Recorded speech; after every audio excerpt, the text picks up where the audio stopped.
हरे कृष्णा। आप सभी को सादर दंडोत प्रणाम। आज के इस वीडियो में आप सभी का स्वागत है। जय श्रील प्रभुपाद, जय गुरु महाराज जी की। तो आज के वीडियो में हम लोग चर्चा करेंगे मुक्ति क्या है, मुक्ति कैसे मिलती है और मुक्ति कौन देता है। तो अक्सर हम लोग ये बात सुनते हैं समाज में, मुक्ति मुक्ति इस तरह सुनते रहते हैं। किसी को शारीरिक कष्ट है या किसी को कोई मानसिक कष्ट है और उसकी अगर मृत्यु हो जाती है तो लोग कहते हैं चलो कोई बात नहीं, उसको मुक्ति मिल गई। या कई जगह देखा जाता है कि श्मशान घाट है, वहाँ पे लिखा रहता है श्मशान घाट पे मुक्ति धाम। तो जैसे मान लीजिए किसी के शरीर को अगर श्मशान में जला दिया जाए, डेड बॉडी को, किसी के मृत शरीर को श्मशान घाट में जला दिया जाए तो लोग कहते चलो उसको मुक्ति मिल गई। तो वास्तव में मुक्ति क्या है? क्या जस्ट ये शरीर का छूट जाना या मृत शरीर को जला देना यही मुक्ति है, या मुक्ति कुछ और है? मुक्ति कैसे मिलती है, मुक्ति कौन देता है, इन सब बातों पे आज चर्चा करेंगे हम लोग। तो सबसे पहले मुक्ति इत्यादि शब्दों का मतलब समझने के लिए ये जो आधुनिक विज्ञान है वो इस बारे में कुछ नहीं कह सकता, क्योंकि आधुनिक विज्ञान अपूर्ण है, मानव निर्मित विज्ञान है आधुनिक विज्ञान। और ये कुछ गैजेट्स बना सकता है, टीवी बना सकता है, मोबाइल बना सकता है, रॉकेट बना सकता है, लेकिन मानव ने सृष्टि नहीं बनाया है, मानव सृष्टि चला भी नहीं रहा है, ना मानव सृष्टि को नियंत्रण कर रहा है। तो जिस सृष्टि को मानव न बनाया है, न उसका पालन कर रहा है, न उसका नियंत्रण कर रहा है, तो मानव निर्मित ज्ञान उसके बारे में कंप्लीट जानकारी नहीं दे सकता है।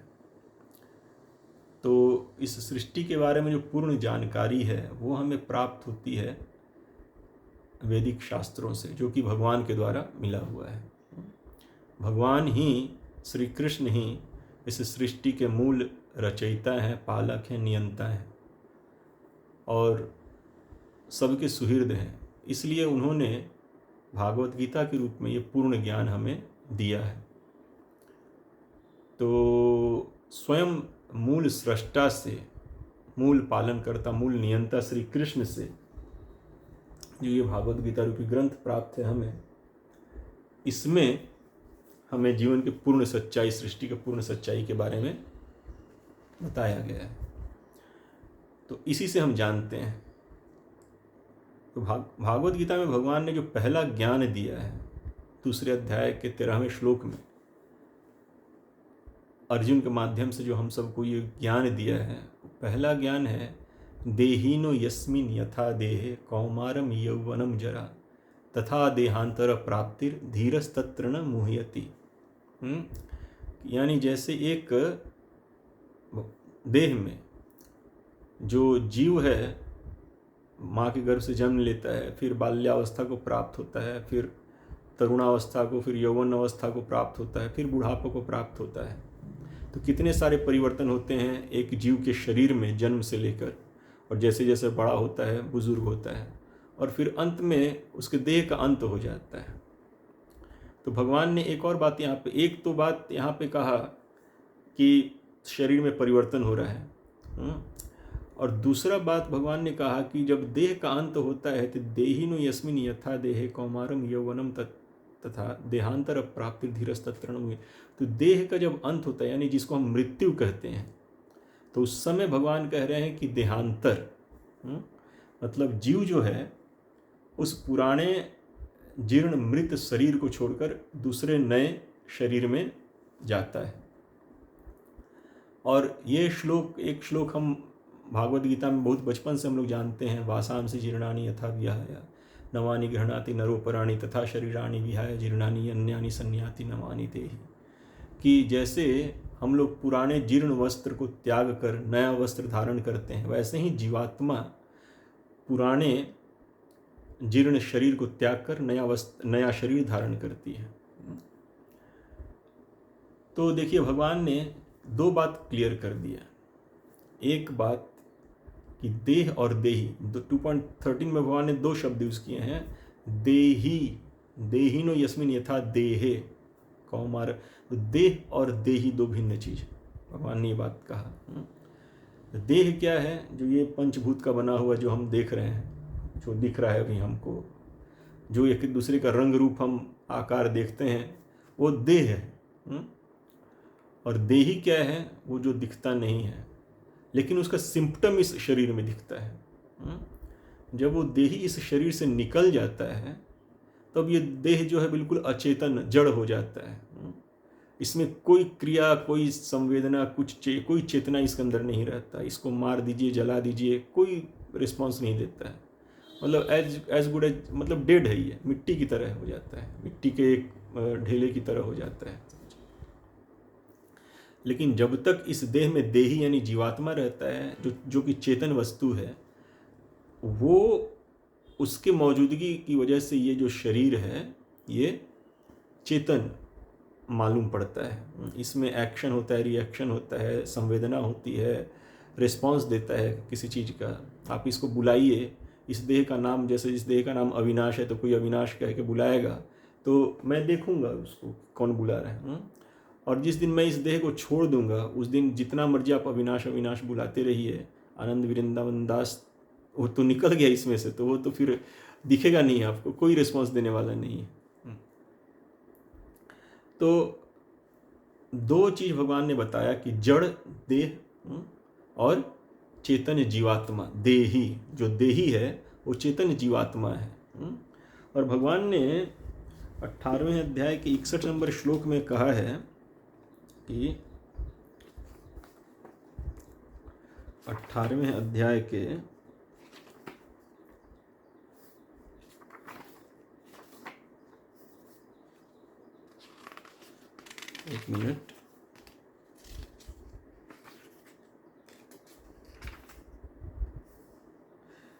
18वें अध्याय के 61 नंबर श्लोक में कहा है कि ईश्वरः सर्वभूतानां हृदि देशे अर्जुन तिष्ठति और भ्रामयन् सर्वभूतानि यंत्रारूढ़ानि मायया। भ्रामयन् सर्वभूतानि यंत्रारूढ़ानि मायया। हे अर्जुन, परमेश्वर प्रत्येक जीव के हृदय में स्थित है। हे अर्जुन, परमेश्वर प्रत्येक जीव के हृदय में स्थित हैं और भौतिक शक्ति से निर्मित यंत्र में सवार की भांति बैठे समस्त जीवों को अपनी माया से घुमा भरमा रहे हैं। तो ये जो है, ये जो शरीर है, भगवान इसको कह रहे हैं कि भौतिक शक्ति से निर्मित यंत्र। अब देखिए इसमें जैसे कोई मशीन, मोबाइल देखिए, मोबाइल के अंदर कितना सारा सिस्टम होता है। कंप्यूटर देखिए, कंप्यूटर में कितना सारा कुछ बना होता है। या कोई कार खोल कर देखिए, उसमें कितने सारे यंत्र मशीन होते हैं। वैसे ही इस देह को आप देखिएगा तो इसमें डाइजेस्टिव सिस्टम है, पाचन तंत्र है, हड्डियों का ढांचा है, स्केलेटल सिस्टम है, मांसपेशियों का पूरा सिस्टम है जिसको हम लोग कहते हैं मस्कुलर सिस्टम। फिर जॉइंट्स है, हाथ में, पैर में, कमर में, गर्दन में, हर जगह जॉइंट्स है। तो जॉइंट का सिस्टम है पूरा। जॉइंट के सिस्टम के बिना हम मूव ही नहीं कर पाएंगे। तो इसमें पाचन तंत्र है, डाइजेस्टिव सिस्टम है, स्केलेटल सिस्टम है, फिर मस्कुलर सिस्टम है, फिर ब्लड सर्कुलेशन सिस्टम है। ब्लड पूरे शरीर में प्रवाह होता है हृदय से पंप होकर। फिर ऑक्सीजन लेता है किससे? फेफड़ा से, लंग्स से। तो इस तरह से ऑक्सीजन से पूरे बॉडी में सप्लाई होता है, पूरे बॉडी से में एनर्जी सप्लाई होता है। फिर नर्वस सिस्टम है, पूरा स्पाइनल कॉर्ड, ये सब नर्वस सिस्टम है पूरा। शरीर में सूचना का प्रसार जो होता है वो नर्वस सिस्टम के थ्रू होता है। इस तरह से इंडोक्राइन ग्लैंड का सिस्टम है, पैंक्रियाज है, बहुत सारा चीज़ है इसके अंदर। एक्सक्रीटरी प्रोडक्ट, एक्सक्रीटरी सिस्टम है जिससे यूरिन वगैरह बॉडी से बाहर निकल जाता है, जो एक्सक्रीटरी टॉक्सिक एजेंट्स हैं। तो पूरा बॉडी देखेंगे ये मशीन है। जैसे कार एक मशीन है, जैसे मोबाइल एक मशीन है, वैसे देखेंगे शरीर को स्टडी करेंगे तो पूरा का पूरा एक मशीन है ये एक्चुअली, यंत्र जो भगवान ने कहा। और इसी यंत्र रूपी शरीर में, देह में देही चेतन शाश्वत जीवात्मा रहता है। ये यंत्र, ये मशीन तब तक काम नहीं करेगा जब तक इसके काम करना बंद कर देगा ये मशीन, जब इसके अंदर से जो इसको यूज़ करने वाला चेतन जीवात्मा इससे निकल जाएगा। तो इस शरीर किसी काम का नहीं रह जाएगा। फिर तक मशीन है लेकिन इसको दूसरा कोई यूज़ नहीं कर सकता। ये उसी के यूज़ के लिए बनाया गया था। वो देह से निकल गया, बस देह यंत्र खत्म।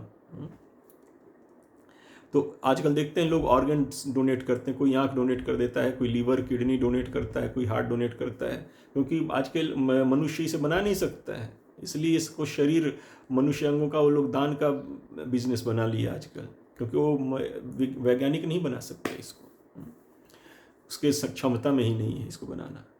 तो देह और देही, भगवान ने भागवत गीता के एक और श्लोक बोल देते हैं, 18वें अध्याय का नहीं 15वें अध्याय का 7वां नंबर श्लोक देखिए। भगवान कह रहे हैं ममई वांस जीवलोक जीवभूत सनातन मनः षष्ठानि इंद्रियाणि प्रकृति स्थानी कर्षति। उसको देखिए, उसका अनुवाद पढ़ के सुनाते हैं।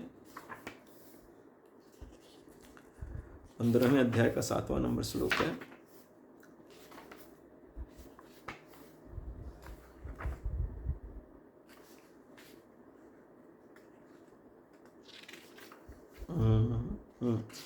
ममई वांशो जीवलोक जीवभूत सनातन मनः षष्ठानि इंद्रियाणि प्रकृति स्थानी कर्षति। इस बद्ध जगत में सारे जीव मेरे शाश्वत अंश हैं। इस बद्ध जगत में सारे जीव, कोई एक दो या ऑप्शन छोड़ छाड़ कर नहीं, सारे सर्वस्व। ममई वांश जीवलोक जीवभूत सनातन, इस बद्ध जगत में सारे जीव मेरे शाश्वत अंश हैं। बद्ध जीवन के कारण वे छहों इंद्रियों से घोर संघर्ष कर रहे हैं, जिनमें मन भी शामिल है। तो जो चेतन जीवात्मा देही जो है, जो देही, जो भगवान ने कहा ना ममई वांश जीवलोके, नहीं सॉरी, देहिनो यस्मिन यथा देहे, देह और देही। तो देही जो है भगवान श्री कृष्ण का शाश्वत सनातन अंश है। लेकिन यहाँ क्या कर रहा है भौतिक जगत में? भगवान का अंश है तो भगवान के साथ रहना चाहिए ना, नहीं, यहाँ पर क्या कर रहा है कि मन और बाकी जो 5 इंद्रिय हैं उसके साथ वो लगा हुआ है सुख भोगने में, सुख मिल जाए, सुख मिल जाए, सुख मिल जाए, संघर्ष कर रहे हैं। तो मनः षष्ठानि इंद्रियाणि प्रकृति स्थानी कर्षति। इस भौतिक भगवान की जो माया शक्ति है उसको, उससे सुख प्राप्त करने में, अपने भौतिक इंद्रियों से उस माया से सुख भोगने में व्यस्त है, पूरी तरह से इंगेज्ड है, बिजी है। तो और इसलिए दुखी है वास्तव में। इसलिए क्यों दुखी है? क्योंकि वो सुख वो वहाँ ढूंढ रहा है जहाँ पे सुख है नहीं। जड़ वस्तु में सुख नहीं है, लेकिन वहीं पे सुख ढूंढ रहा है। तो और इस बात को भगवान ने कहा है भागवत गीता के 7वें अध्याय के श्लोकों में कि भूमि रापो नलो वायुखम मन बुद्धिरेव च अहंकारिति में भिन्ना प्रकृति अष्टधा, कि पृथ्वी जल अग्नि वायु आकाश मन बुद्धि अहंकार, ये 8 मेरी भिन्ना प्रकृति हैं। और फिर कहते हैं अपरियमितस्त्वान्यम प्रकृतिम विद्धि में पराम जीवभूतम महाबाहो ययेदम धार्यते जगत। और इस जड़ प्रकृति, भिन्ना प्रकृति, जो अष्टधा भिन्ना प्रकृति जड़ प्रकृति है, पृथ्वी जल अग्नि आकाश मन बुद्धि अहंकार, इस ये जो भिन्ना अष्टधा प्रकृति है, इससे श्रेष्ठ मेरी जीव प्रकृति है। जो ममई वांश जीवलोक बोले ना भगवान, मेरा अंश जो शाश्वत सनातन जीव है, उसको बोल रहे हैं कि जड़ सृष्टि से मेरी श्रेष्ठ प्रकृति है। क्यों? क्योंकि वो चेतन है। तो चेतन प्रकृति जो है भगवान की जीव प्रकृति, वो क्या करता है फिर तब? ये एकदम धार्यते, वो पूरे इस भौतिक जगत को इस एक्सप्लॉइट करने की कोशिश करता है, जड़ प्रकृति को एक्सप्लॉइट करने की कोशिश करता है। देखिए आज पूरे संसार में यही तो हो रहा है। जड़ भगवान की जो जड़ शक्ति है, पृथ्वी जल अग्नि वायु आकाश, इसी को लेकर सब लड़ रहे हैं एक दूसरे से। ये मेरा है, ये मेरा है, सब अपने पोजीशन में रखना चाहते हैं, क्योंकि उस भगवान की उस प्राकृतिक शक्ति को वो लोग विभिन्न रूपों में यूज करते हैं अपने सुखानुभूति के लिए। तो विदोहन कर रहे हैं इस भौतिक जगत का। चेतन वस्तु, चेतन जीव है, भगवान का शाश्वत अंश है, श्रेष्ठ प्रकृति है जड़ से, फिर भी वो जो हीन प्रकृति है, जड़ प्रकृति है, उसी के विदोहन में लगी हुई है। तो इसी से आप समझिए कि भौतिक जगत में ये जीव फंसा हुआ है। तो भगवान ने कह दिया देह और देही। और एक और बात भगवान ने कहा कि देहांतर प्राप्ति, जब किसी भी जीव का एक शरीर, किसी भी जीव का हो, कुत्ता बिल्ली सियार चूहा मकड़ी मनुष्य, किसी का भी ये शरीर पूरा होता है तो देहांतर, उसको दूसरे शरीर में डाल दिया। भगवान की प्रकृति भगवान के नियम के तहत उसे दूसरे शरीर में डाल देती है, नए शरीर में। तो और जो कि लॉज ऑफ कर्म के नियम के अनुसार है, भगवान की प्रकृति का जो कर्म का नियमन भगवान ने जो बनाया है उसके अनुसार उस जीव को दूसरा शरीर प्राप्त होता है। तो ये जो शाश्वत सनातन ममई वांश जीवलोके जीवभूत सनातन, जो सनातन शाश्वत जीव प्रकृति है भगवान का, जो भगवान का शाश्वत अंश है सनातन रूप से, वो एक देह से दूसरा देह, दूसरा देह से तीसरा देह, तीसरा देह से चौथा देह, ये भ्रमण करता रहता है। तो ये जो शरीर का भ्रमण है उसका मेन कारण है जीव का इस देह से आसक्ति। देह नहीं होते हुए भी वो इस देह से जुड़ा हुआ है, देह को ही मैं मानकर जीता है। तो ये ज्ञान कोई भी वैज्ञानिक, कोई भी आज का मॉडर्न साइंस हमको नहीं दे सकता है, क्योंकि वो आत्मा में उसके पास कोई अपने बलबूता पे आत्मा को मानने का उसके पास कोई आधार नहीं है, आत्मा को प्रूफ नहीं कर सकता है। आदमी के शरीर से जब जीवात्मा निकलता है तो कोई देखता है? नहीं देखता। जस्ट सिम्टम्स हम पहचानते हैं कि ये अभी जीवित है या मृत हो गया है। उसके हार्ट बीट से, ब्लड प्रेशर से, नाक से हवा आ रहा है कि नहीं आ रहा है, इत्यादि इत्यादि इन चीज़ों से हम देखते हैं कि ये जो व्यक्ति है, जो शरीर है, वो अभी जीवित है या मृत हो गया है। तो जब तक उसके अंदर जीवात्मा रहता है तब तक वो जीवित के लक्षण दिखाता है। सांस का चलना, चाहे हार्ट बीट का होना, ब्लड प्रेशर, ये सब दिखता है। लेकिन जब वो चेतन वस्तु से निकल जाता है तब वो सब शिथिल हो जाता है, बंद हो जाता है। तो फिर उसको एक दूसरे शरीर में डालने का प्रक्रिया शुरू हो जाता है भगवान की प्रकृति के द्वारा। तो यहाँ से तो हम समझ सकते हैं कि जो जीव जो है, जीव एक शरीर को छोड़ा तो वो जो शरीर, जो मृत शरीर है, तो मृत शरीर को छोड़ने से वो मुक्त नहीं हुआ, और फिर दूसरे शरीर में चला गया हो, या मृत शरीर को जला देने से वो मुक्त नहीं हुआ और दूसरे शरीर में चला गया हो। तो जब मुक्ति का बात करते हैं तो हमको ये भी सोचना चाहिए कि आखिर बंधन क्या है, किस बंधन से मुक्ति की बात करते हैं हम लोग। ये भी विचारणीय सब्जेक्ट है ना, कि वैसे तो हम देखें कि हमारा हाथ पैर कोई बांध नहीं रखा है, हमारा हाथ पैर तो खुला हुआ है। हम तो कहीं भी आते जाते रहते हैं सड़क पे, इधर उधर, जहाँ मर्जी मन किया दिल्ली चले जाएं, मन किया अमेरिका चले जाएं, वीसा मिल जाए तो अमेरिका चले जाएंगे, ऑस्ट्रेलिया चले जाएंगे, जहाँ भी जाने का मन करता है जा सकता है कोई भी। तो हम तो आ जा रहे हैं, हाथ पैर भी नहीं बंधा हुआ है, कोई मुझे जेल में ही बंद करके नहीं रखा है। तो किस चीज़ से बंधन, किस बंधन से मुक्ति, बंधन क्या है और किस बंधन से मुक्ति की बात हम लोग करते हैं फिर। तो इन बातों को देखें तो बंधन क्या है। तो जैसे भगवान ने शुरू में ही कहा कि 15वें अध्याय का 7 नंबर श्लोक है, 15वें अध्याय का जो 7 नंबर श्लोक है कि ममई वांशो जीवलोके जीवभूत सनातनः मनः षष्ठानि इंद्रियाणि प्रकृति स्थानी कर्षति। कर्षति मतलब संघर्ष करता है। इस बद्ध जगत में सारे जीव मेरे शाश्वत अंश हैं। बद्ध जीवन के कारण वे 6 इंद्रियों से घोर संघर्ष कर रहे हैं, जिनमें मन भी शामिल है। तो ये जो संघर्ष है इंद्रियों के साथ, अब बंधन जस्ट एक चीज से नहीं, मतलब बंधन एक कंप्लीट पैकेज है एक्चुअली। जिस बंधन से मुक्ति की बात कर रहे हैं वो एक कंप्लीट पैकेज है। जो सबसे बड़ा बंधन का जो कारण है भगवत विस्मृति, भगवान को भूल जाना, बस वहीं से बंधन शुरू हो जाता है, वहीं से माया में पड़ जाते हैं। वास्तव में हमें इस भौतिक देह की जरूरत नहीं है। ऐसा नहीं है कि हम भौतिक देह में रहेंगे तभी ये जीवात्मा एक्टिव दिखेगा, नहीं तो ये कुछ नहीं कर सकता। नहीं, हम सबका एक स्पिरिचुअल बॉडी है, शाश्वत सनातन। जैसा भगवान का शाश्वत सच्चिदानंद विग्रह है, वैसा ही भगवान के अंश हम हैं, तो हमारे भी वैसे ही एक शाश्वत स्वरूप है एक्चुअली, स्पिरिचुअल बॉडी हमारा है वैसा। लेकिन जिसको आत्मा कहते हैं, जीवात्मा कहते हैं, जो भी कहिए, लेकिन वो जो शरीर है ना, भगवत विस्मृति के कारण अब मैं करता हूँ, मैं नियंता हूँ, मैं भोगता हूँ, मैं स्वामी हूँ, इस भावना की पूर्ति के कारण इस भौतिक जगत में है। और अपने स्वामित्व को सिद्ध करने के लिए, अपने कर्तापन को सिद्ध करने के लिए, अपने नियंतापन को सिद्ध करने के लिए, अपने भोक्तापन को सिद्ध करने के लिए निरंतर संघर्ष किए जा रहा है बेचारा। ये जस्ट इसका एक कारण है कि जीव अपने स्वरूपगत स्थिति से च्युत है, स्वरूप की स्थिति से गिर गया है। जीव अपने स्वरूप में रहे तो कोई बंधन नहीं है, लेकिन जहाँ स्वरूप में नहीं है वो बस बंधन में पड़ जाता है। तो जीव का स्वरूप क्या है? जीवेर स्वरूप है नित्य कृष्णेर दास। जैसे भगवान ने कहा ममई वांश जीवलोके जीवभूत सनातन, कि जीव जो है शाश्वत रूप से मेरा अंश है। जीव, भगवान श्री कृष्ण क्या कह रहे हैं कि जीव शाश्वत रूप से मेरा अंश है। तो जब भगवान का अंश है तो अंशी के साथ, यानी भगवान श्री कृष्ण के साथ रहना चाहिए ना हमेशा जीव को, लेकिन भगवान श्री कृष्ण के साथ नहीं रहता, इस भौतिक जगत में फंसा हुआ बेचारा हो।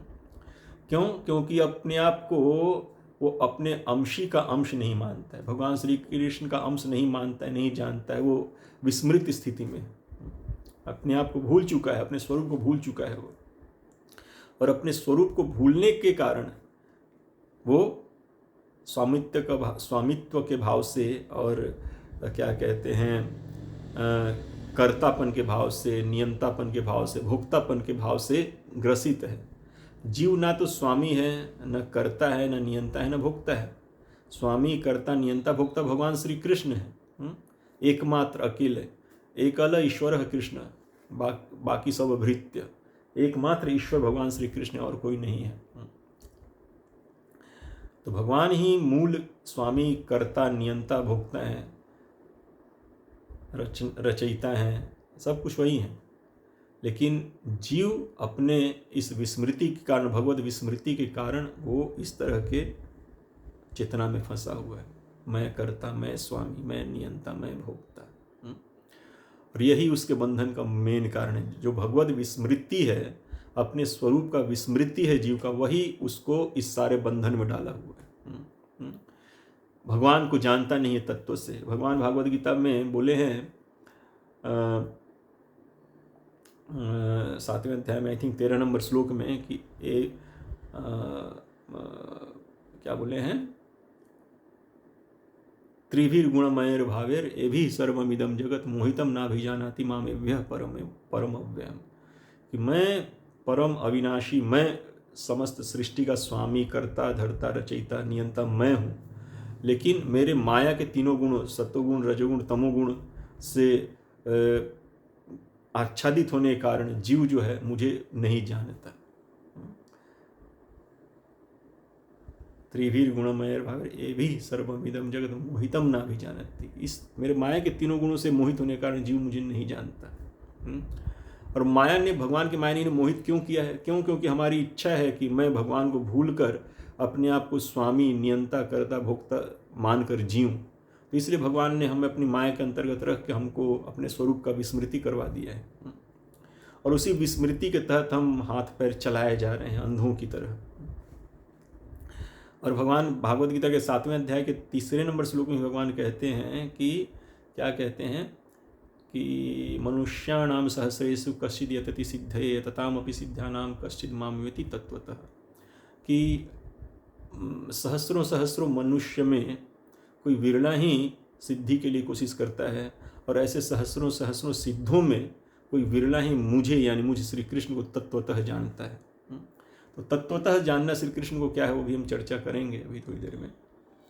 तो ये भगवत विस्मृति, भगवान श्री कृष्ण का विस्मृति हम जीवों के लिए, और अपने स्वरूप का विस्मृति कि हम भगवान श्री कृष्ण के शाश्वत अंश हैं, उनके नित्य दास हैं, ये विस्मृति ही हमारे इस बंधन का कारण है। इस विस्मृति की वजह से ही हम देह की जरूरत न होते हुए इस देह के बंधन में फंस जाते हैं। विभिन्न तरह के भोगों की इच्छा रखते हैं, भोग, क्योंकि हमारा जो मेन सुख है, जो कि श्री कृष्ण से प्राप्त होता है, श्री कृष्ण से प्राप्त होने वाले सुख का विस्मृति हो गया हमें, तब हम अपने इंद्रियों के माध्यम से इन भौतिक विषयों के संपर्क से सुख प्राप्ति का कोशिश करते हैं। जैसे मान लीजिए सूर्य जब अस्त हो जाता है, जब सूर्य नहीं है, या कोई सूर्य उदित है फिर भी अपना कमरा खिड़की सब बंद करके रखा हो, तब फिर क्या जरूरत है? ट्यूबलाइट का जरूरत पड़ता है, फिर इस लाइट का जरूरत पड़ता है, उस लाइट का जरूरत पड़ता है। लेकिन सूर्य के सम्मुख कोई रहे तो उसे किसी और लाइट की जरूरत नहीं है। सूर्य का प्रकाश जो है बिल्कुल पर्याप्त है, और जो संतुष्टि सूर्य के प्रकाश में होती है वो संतुष्टि इस ट्यूबलाइट इत्यादि से कभी नहीं हो सकती है। तो इसलिए लोग देखेंगे ट्यूबलाइट, ये बल्ब, एलईडी बल्ब, ये बल्ब चेंज करता रहता है, क्यों? संतुष्टि नहीं। सूर्य तो एक ही है, वो चेंज नहीं होते कभी। सूर्य का प्रकाश अभी बदली, जैसे अभी बारिश का मौसम चल रहा है, बादल छा जाता है, तो लोग बादल एक आध दिन रह जाते तो लोगों के मन में थोड़ा परेशानी होता रहती है, सूर्य नहीं दिख रहा है यार, धूप नहीं दिख रहा है। फिर जब सूर्य उदित होता है, धूप आता है, तो लगता है कि हाँ अब लाइफ नॉर्मल हो गया। तो वैसे ही भगवान के सानिध्य में जो सुख का अनुभव जीव करता है, वो इसके लिए स्वाभाविक सुख है और उसको पूर्ण संतुष्टि देता है, तृप्त करता है उसको।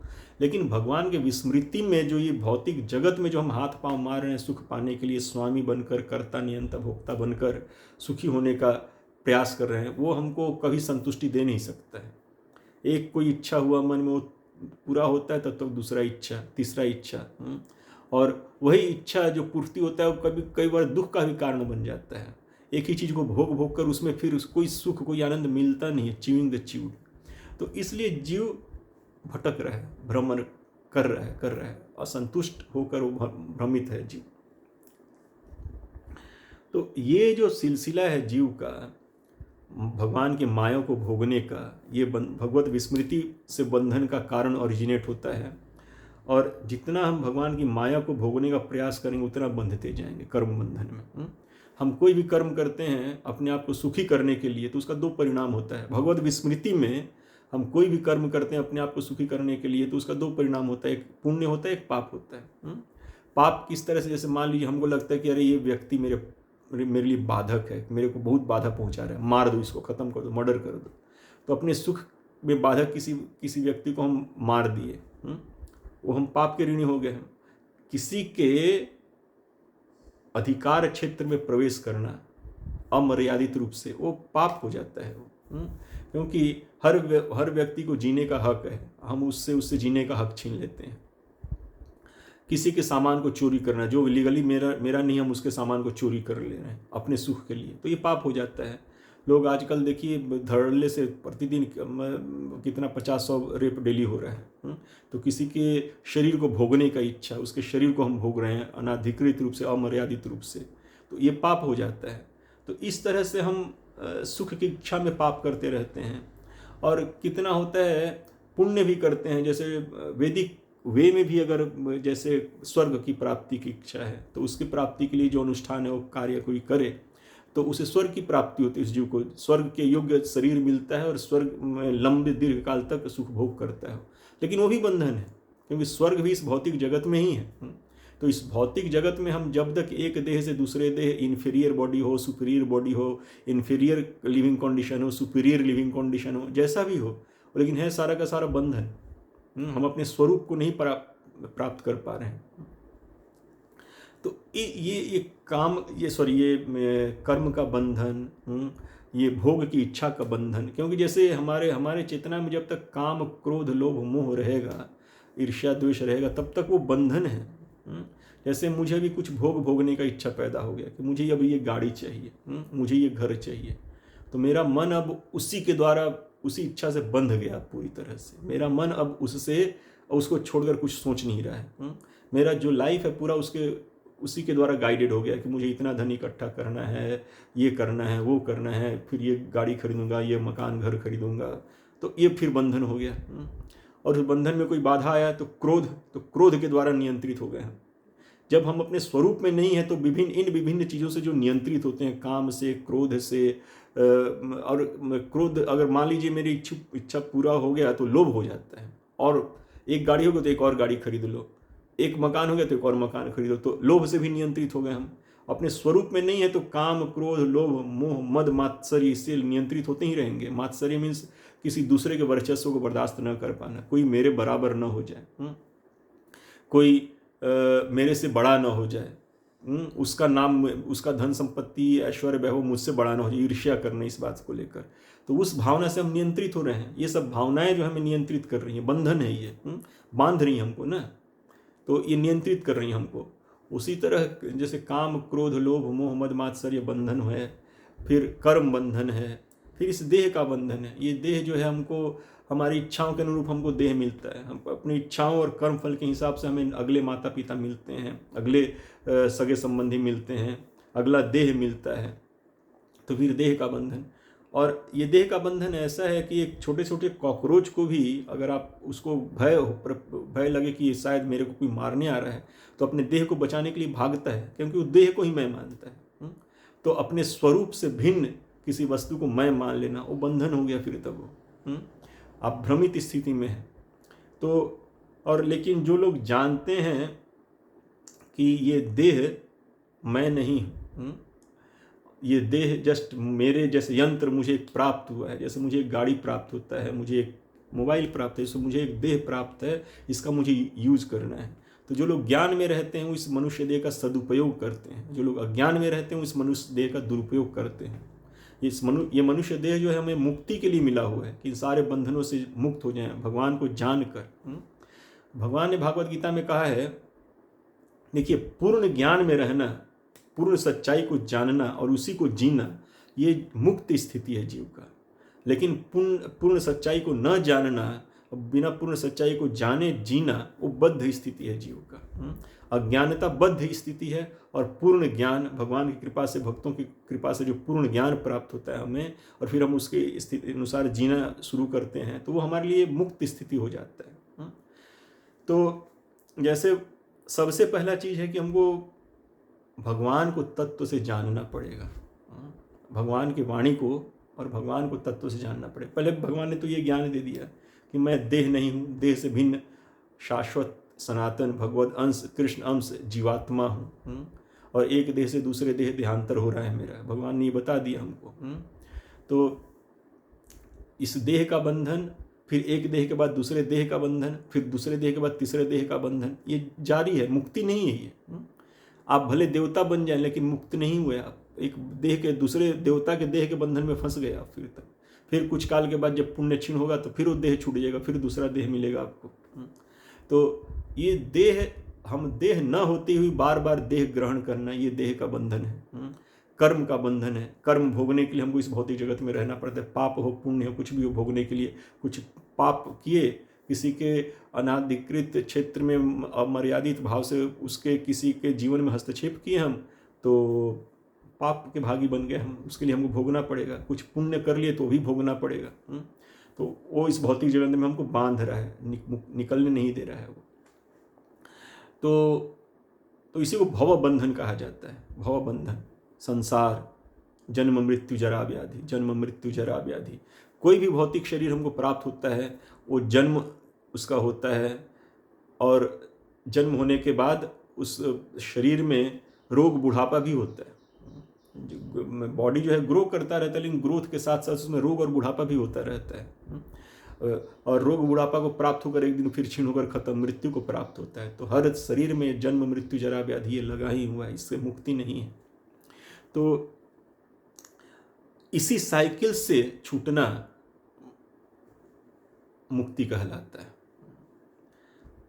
और मुक्ति, जैसा हमने अभी कहा कि पूर्ण ज्ञान की स्थिति जो है मुक्तावस्था है, और अज्ञान की स्थिति जो है बंधन का अवस्था है। जीव जो है तमोगुणी चेतना के लोग, तमोगुणी चेतना मतलब जैसे भगवान ने कहा है भागवत गीता में, तमोगुणी चेतना के लोग अज्ञानी होते हैं। वो सिर्फ जैसे पशुओं का जो चेतना होता है ना, मुख्यतः वो तमोगुणी चेतना होता है। वो माया के गुण, माया के वेग, आहार, निद्रा, भय, मैथुन के वेग के द्वारा नियंत्रित होते हैं। भूख लगा तो फिर वो शिकार ढूंढने चलेंगे, खाना भोजन का तलाश में चलेंगे। अब काम का वेग जगह, सेक्स का वेग जगह, तो अपने पार्टनर को ढूंढने के लिए चलेंगे, और फिर इन सब को लेकर उनको आपस में लड़ाई भी होता रहता है। तो आहार, निद्रा, सोने के लिए कोई जगह ढूंढ कर सोएंगे। आहार, निद्रा, भय, मैथुन, और भय से मतलब कोई दूसरा कोई ना आ जाए, कोई शरीर कोई संकट ना आ जाए, तो उसके लिए रक्षा में लगे रहते हैं लोग।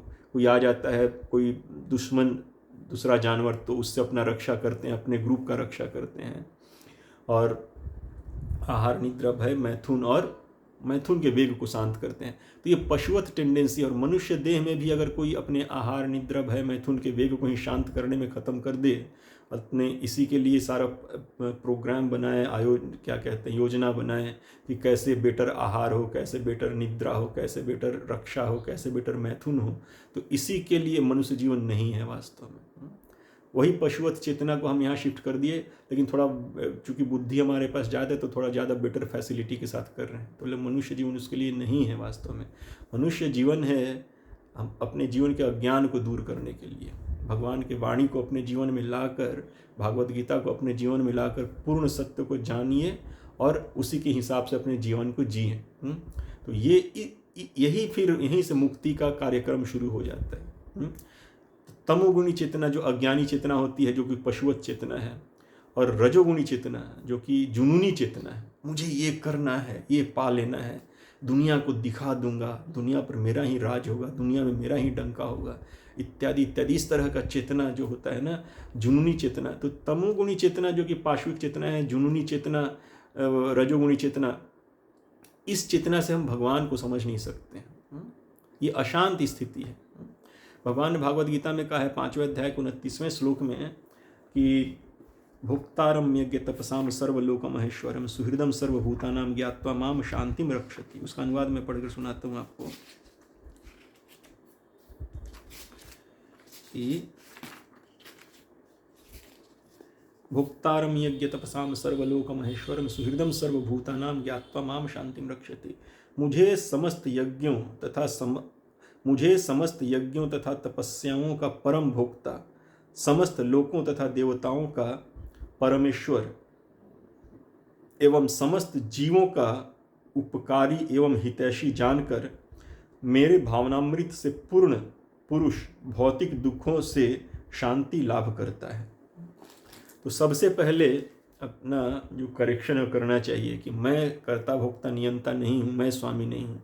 स्वामी जो है भगवान है, श्री कृष्ण हैं, वो स्वामी है सबके, पूरे सृष्टि के समस्त चीज़ों के भोक्ता वो हैं और सबके सुहृद हैं, सर्व समर्थ, सर्व लोकों के महेश्वर हैं, सब देवताओं के ईश्वर हैं, समस्त लोकों के ईश्वर हैं, सारे यज्ञ तपस्या के भोक्ता हैं और सबके सुहृद हैं। जब इस बात को जानेंगे तब हमारे हृदय से स्वामी कर्ता भोक्ता नियंता होने का भाव शांत होगा। और जब भगवान को इस रूप में देखेंगे, श्री कृष्ण ही वास्तव में मूलतः सबके स्वामी है, कर्ता भोक्ता नियंता हैं, तब हमारे हृदय से ये कर्ता भोक्ता नियंता स्वामी होने का भाव चला जाएगा, तब शांत हो जाएंगे। क्योंकि हृदय में जब तक कर्ता भोक्ता नियंता स्वामी होने का भाव है तब तक मन हमारा अशांत बेचैन रहेगा। तो जो रियल कर्ता भोक्ता नियंता और स्वामी है, जब उसको जानेंगे तब हमारा मन शांत होगा और शांत मन से ही फिर आगे कुछ किया जा सकता है। अशांत मन, जो तमोगुणी रजोगुणी लोगों का जो मन होता है, अशांत होता है। अशांत मन से आप कुछ नहीं कर सकते हैं। अशांत मन से आप सोचेंगे कि आप अपना मुक्ति हो जाएगा, आपका असंभव है। अशांत मन तो आपको इसी भौतिक जगत में फंसाए रखेगा, इंद्रिय भोग, अहंकार भोग इत्यादि में फंसाए रखेगा आपको। तो जब भगवान के स्थिति को जानकर और अपनी स्थिति को जानकर जब हमारा मन शांत होता है, तब उसके आगे फिर हम आगे का चीज़ देखना शुरू करते हैं। जैसे अशांत विचलित पानी में आप कुछ रंग रूप नहीं देख सकते, सब विकृत दिखेगा उसके अंदर आपको। लेकिन जब वही पानी बिल्कुल शांत हो जाता है तो सब कुछ एकदम बिल्कुल यथारूप दिखता है उसके अंदर। तो शांत मन जब होगा, स्वामी कर्ता भोक्ता नियंता के भाव से हीन खत्म हो गया हमारे हृदय से, तब जब हमारा मन शांत होगा तब हम यथारूप चीज़ों को देखना शुरू करेंगे, भगवान की वाणी समझ में आएगी।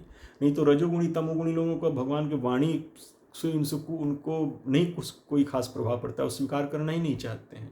उनका अपना ही एजेंडा चलता है, उनका अपना ही 5 वर्षीय 10 वर्षीय प्लान योजना चलता रहता है, वो उसी के तहत चलेंगे। वो भगवान की वाणी को नहीं समझेंगे कि इस देह से हमें क्या करना चाहिए, इस देह का क्या उपयोग है। तो भगवान का ज्ञान शांत मन से शुरू होता है। भगवान ने कहा है 4 अध्याय के 9वें श्लोक में कि जन्म कर्म च में दिव्यम। अब हम आते हैं ये तो थोड़ा बहुत चर्चा की है कि हम लोग मुक्ति क्या है, बंधन क्या है, मुक्ति क्या है, ये समझने का प्रयास किया हमने कि हम शाश्वत सनातन भगवद अंश कृष्ण अंश जीवात्मा हैं, लेकिन फिर भी इस भौतिक जगत में देह में, जड़ देह में फंसे हुए, एक जड़ देह से दूसरा जड़ देह, दूसरा जड़ से देह से तीसरा जड़ देह, और सुख भोग की इच्छा से नाना प्रकार के कर्म बंधनों में फंसे हुए हैं। तो देह का बंधन, कर्म का बंधन, ये अज्ञानता का बंधन, अपने स्वरूप को न जानना, भगवान को तत्व से न जानना, ये अज्ञानता का बंधन, ये सारा बंधन मिलकर हमको अपने स्वरूप से भिन्न रखे हुए हैं और इसी भौतिक जगत में फंसाए हुए हैं हमको। तो और जब भगवान के चेतना में लौट कर आते हैं, अपने स्वरूप की स्थिति में लौट कर आते हैं, तो वो मुक्तावस्था है। ये बंधन का अवस्था है, बद्ध अवस्था है। लेकिन जब भगवान का जब ज्ञान होता है, तत्वतः ज्ञान, और अपने स्वरूप का जब ज्ञान होता है, तो मुक्तावस्था हो जाती है। इस देह में रहते हुए ही मुक्त हो जाते हैं। ये बंधन चेतना का है। चेतना में क्या है, हमारे मेन बंधन वहीं से शुरू होता है। चेतना में अगर काम, क्रोध, लोभ, मोह, मद, मात्सर्य, कर्ता, भोक्ता, नियंता, स्वामी का ये सब का भाव है, तो वो बंधन है, वो बंधन में रहेंगे हम। लेकिन जब ये भाव चला जाता है, भगवान के सम्मुख हो जाते हैं हम लोग किसी वैष्णव की कृपा से, तो हमारा मुक्तावस्था शुरू हो जाता है वहाँ से, इस देह में रहते हुए भी। तो और ये मुक्ति दे कौन सकता है?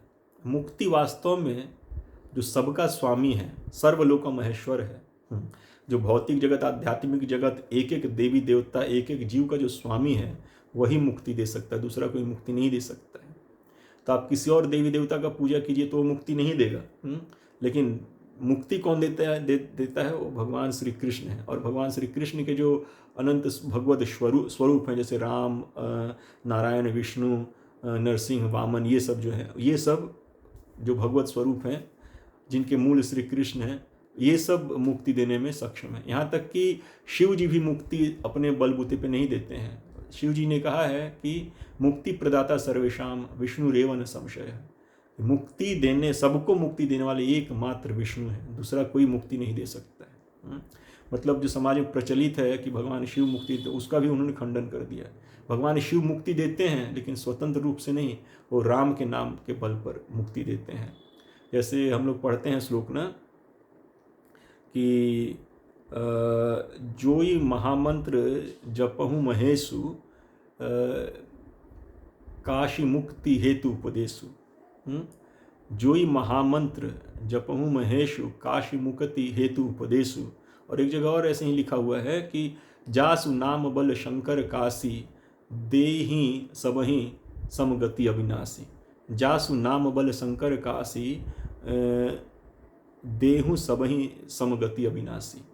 तो भगवान शिव जो है राम नाम जपते रहते हैं, जो कृष्ण का नाम है, राम नाम जपते रहते हैं, राम राम राम राम राम राम जपते रहते हैं भगवान शिव। और काशी क्षेत्र में जो अगर कोई मरता है तो भगवान शिव उसके कान में जाके राम राम ब्रह्म तारक मंत्र बोलते हैं, और भगवान शिव जी की कृपा से उससे राम के नाम और राम के दिव्याति दिव्य गुण, लीला इत्यादि का भी बोध ज्ञान हो जाता है।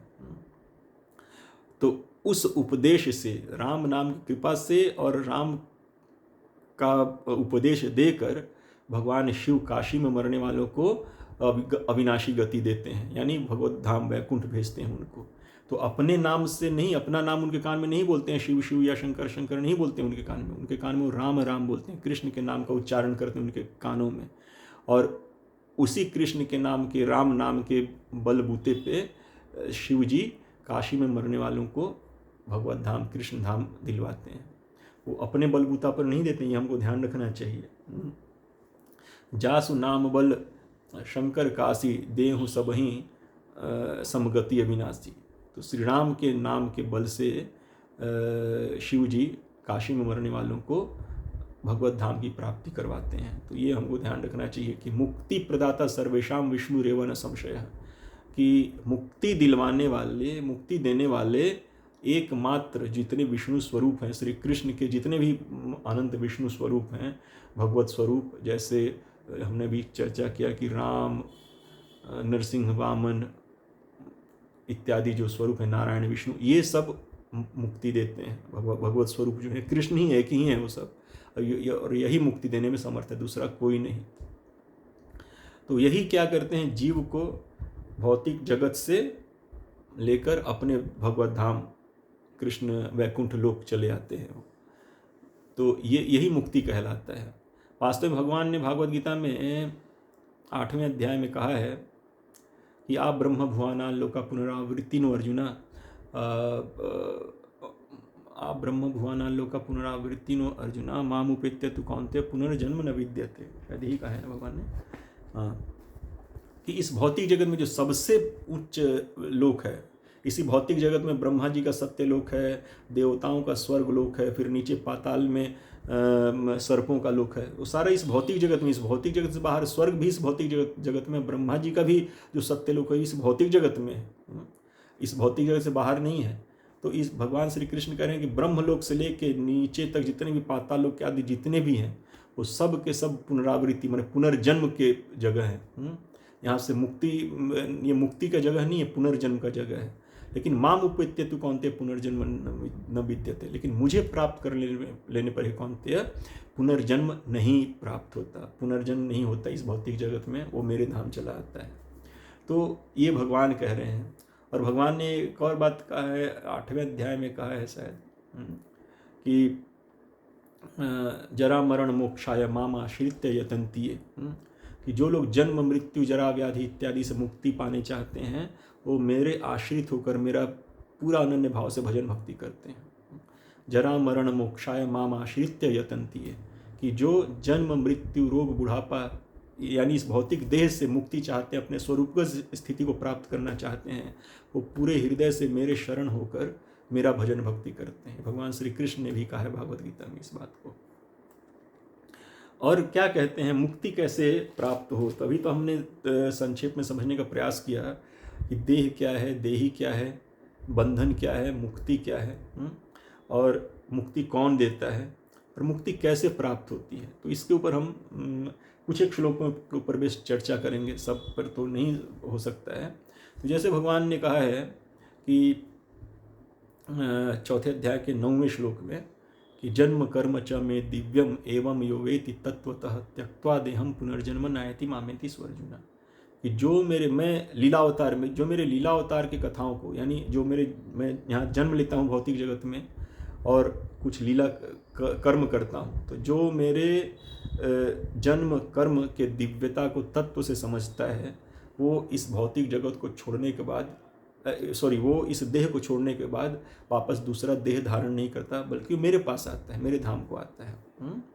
तो जन्म कर्म च मे दिव्यम एवं यो वेति तत्वतः त्यक्त्वा देहम पुनर्जन्म नायति मामेति स्वर्जुना। तो भगवान ने वेति सिर्फ नहीं कहा, वेति तत्वतः कहा, कि जो मेरे जन्म और कर्म की दिव्यता को तत्व से, सच्चाई से जानता है, वो देह छोड़ने के बाद दोबारा देह धारण नहीं करता, बल्कि मेरे पास आता है।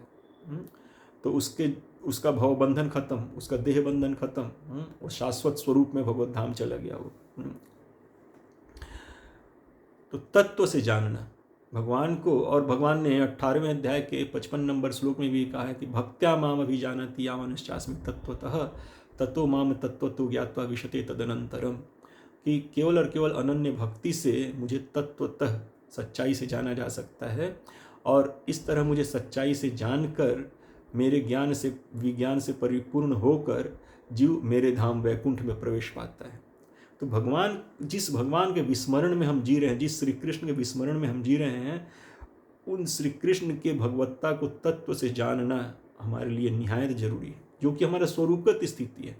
हम अपने स्वरूपगत स्थिति में भगवान श्री कृष्ण को तत्व से जानते हैं, उनके विभिन्न स्वरूपों को हम तत्व से जानते हैं, लेकिन विस्मृत स्थिति में हम भगवान को भगवान तक मानने के लिए राजी नहीं है। तो तत्वतः जानना क्या होता है भगवान का, तो उसको थोड़ा हम प्रयास करेंगे समझने का। जैसे भगवान ने कहा कि जन्म कर्म च मे दिव्यम, चाहे एवं यो वेति तत्वतः, चाहे भगवान ने कहा उधर कि भक्त्या माम अभिजानति यावनश्चास्मि तत्वतः ततो माम तत्वतो ज्ञात्वा विशते तदनंतरम। तो भगवान अपने आप को तत्व से जानने पर बहुत जोर दे रहे हैं कि मुझे तत्व से जानने वाला ही मेरे शाश्वत धाम, सनातन धाम, भगवत धाम, वैकुंठ लौट कर आ सकता है। तो भगवान को तत्व से जानना क्या हुआ, उनके लीला अवतार कथाओं को। तो जैसे भगवान ने कहा कि जन्म की दिव्यता, अभी हमने एक पीछे वीडियो बनाया था कि भगवान के जन्म की दिव्यता को समझने का तत्व से। तो भगवान ने कहा है कि कृष्ण ने जन्म लिया, ये जानना, ये एक जानना भर हुआ कि हाँ कृष्ण ने जन्म लिया, ये जानना हुआ। तो कृष्ण को फिर के जन्म को तत्व से जानना क्या हुआ, तो भगवान श्री कृष्ण के जन्म को तत्व से जानना ये हुआ कि जो BG 4.6 है उसको जानना। अजोपि सन अव्यात्मा भूतानाम ईश्वरोपि सन प्राकृतिम स्वाम अधिष्ठाय संभवामि आत्ममाया, कि मैं अजन्मा होकर भी जन्म लेता हूँ, मैं अजन्मा अविनाशी अव्यय होकर भी जन्म लेता हूँ और अपने प्रकृति, शाश्वत प्रकृति, सच्चिदानंद प्रकृति में जन्म लेता हूँ और अपनी अंतरंगा शक्ति योग माया के साथ मिलकर मैं सारा लीला का रचना करता हूँ। तो यानी श्री कृष्ण जन्म से पहले भी वैसे ही थे, जन्म काल जब माता गर्भ में थे तब भी वो ऐसे ही थे और जन्म के बाद भी वैसे ही हैं। हमारा क्या होता है कि हम जन्म से पहले हमारा ये शरीर नहीं था। हम लोग अल्ट्रासाउंड में देखते हैं ना आजकल कि बच्चे के शरीर का निर्माण होता है, शरीर में इतना छोटा छोटा होते होते बड़ा बड़ा बड़ा होकर जो 9 महीने का हो जाता है तो माँ के पेट से बाहर आता है। तो उसके पहले वो शरीर नहीं था उसका, उस जन्म और माँ के गर्भ में उस शरीर का निर्माण हुआ जो कि माँ के पेट गर्भ से बाहर आया वो फिर। लेकिन भगवान के किसी शरीर का निर्माण माता देवकी या किसी भी कौशल्या माता के शरीर के अंदर नहीं होता है, गर्भ के अंदर नहीं होता है। भगवान जैसे पहले जन्म से पहले थे जैसे वैसे ही भगवान गर्भ में भी वैसे ही थे और गर्भ से जब निकले तब भी वैसे ही। इसलिए माता देवकी से जब भगवान ने प्रकट होकर, जब जन्म के बाद प्रकट होकर जब उन्होंने कहा तो उन्होंने बताया कि मैं इसी रूप से, इसी शरीर से मैं पहली बार तुम्हारा और सुतपा का पुत्र बना था, कृष्णी गर्भा। फिर इसी शरीर से, इसी रूप से मैं जब तुम अदिति कश्यप हुए तब मैं तुम्हारा पुत्र बना वामन। अब इसी शरीर से मैं तीसरी बार तुम्हारा पुत्र बन रहा हूँ, भगवान ने कहा ये बात। और पूरा उन्होंने अपना जन्म जो है प्लान किया। जब माता पृथ्वी गई उनके पास, क्या कहते हैं, ब्रह्मा जी के साथ अपने दुख को लेकर, तो भगवान ने कहा कि तुम जाओ, निश्चिंत रहो, मैं भी, मुझे पृथ्वी कष्ट के बारे में पता है, मैं वसुदेव और देवकी के यहाँ उनके पुत्र के रूप में जन्म लूँगा। भगवान ने पहले ही कह दिया, देवताओं को भी आज्ञा दे दी कि तुम आप जाकर वहाँ अपना अपना एक रोल आप जन्म ले लो वहाँ पर। तो देवता भी भगवान के पहले ही वहाँ पर जन्म ले लिए। फिर वसुदेव जी का जन्म हुआ, तब देवताओं ने पूरा दुंदुभी इत्यादि बजाया। फिर उसके बाद भगवान प्रकट हुए। तो भगवान प्रकट हुए अपने जिस भौतिक जगत में जो उनका स्थापित विष्णु स्वरूप है, चतुर्भुज स्वरूप, ऐसे प्रकट हुए चतुर्भुज रूप से, माँ के गर्भ से डायरेक्ट। मुकुट है, किरीट है, कुंडल है, चक्र है, गदा है, शंख चक्र पद्म धारण, पीताम्बर है, कौस्तुभ मणि है, सब कुछ अपने पूरे साज श्रृंगार के साथ भगवान प्रकट हुए। माता गर्भ में ये सब चीज़ नहीं बना था। तो भगवान जैसे पहले थे वैसे ही माता गर्भ में उसी रूप में उन्होंने निवास किया और फिर उसी रूप से प्रकट हो गया भगवान। और फिर दिव्याति दिव्य लीलाएं की। तो ये भगवान के जन्म की दिव्यता है, इसको तत्वतः जानना है कि भगवान अजन्मा होकर, शाश्वत होकर, अविनाशी होकर भी भगवान अपने भक्तों के वात्सल्य भाव की इच्छा को पूरा करने के लिए उनसे जन्म लेते हैं भगवान। और नरसिंह रूप में तो खंभे से प्रकट हो गया, प्रहलाद ने कहते तो खंभे से प्रकट हो गया। तो वहाँ तो कहीं से भी प्रकट हो सकते हैं भगवान शिव कहते हैं कि हरि व्यापत सर्वत्र समाना, प्रेम ते प्रकट हुआ हूँ मैं जाना। तो जहाँ प्रेम होता है भगवान वहाँ प्रकट हो जाते हैं। उनका जो स्वरूप है अदरवाइज शाश्वत है। जन्म से पहले भी वही स्वरूप था भगवान का, गर्भ काल में भी वही स्वरूप और गर्भ से निकलने के बाद भी वही स्वरूप। तो भगवान जस के तस हैं, कोई परिवर्तन नहीं। तो ये भगवान के जन्म की दिव्यता है, तत्वतः जानना हुआ। और कर्म की दिव्यता कैसे जानेंगे? जैसे भगवान ने रास लीला किया, ये कर्म है, जानना हुआ। लेकिन भगवान अनादिकाल से अनंत काल तक पूर्ण काम है, उनमें कोई इच्छा शेष नहीं है। भगवान की समस्त इच्छाएं अनादिकाल से अनंत काल तक परिपूर्ण है। फिर भी अपने भक्तों का रिक्वेस्ट पूरा करने के लिए, उनकी इच्छाओं को पूरा करने के लिए भगवान ये नाना तरह की लीलाएं करते हैं। भोजन भगवान को नहीं चाहिए, फिर भी हमारे शुद्धि के लिए, हमारे तृप्ति के लिए भगवान हमें अपना जूठा भोजन देते हैं ताकि वो निष्पाप हो जाए और उस भगवान के जूठन भोजन को खाकर हमारा उद्धार हो।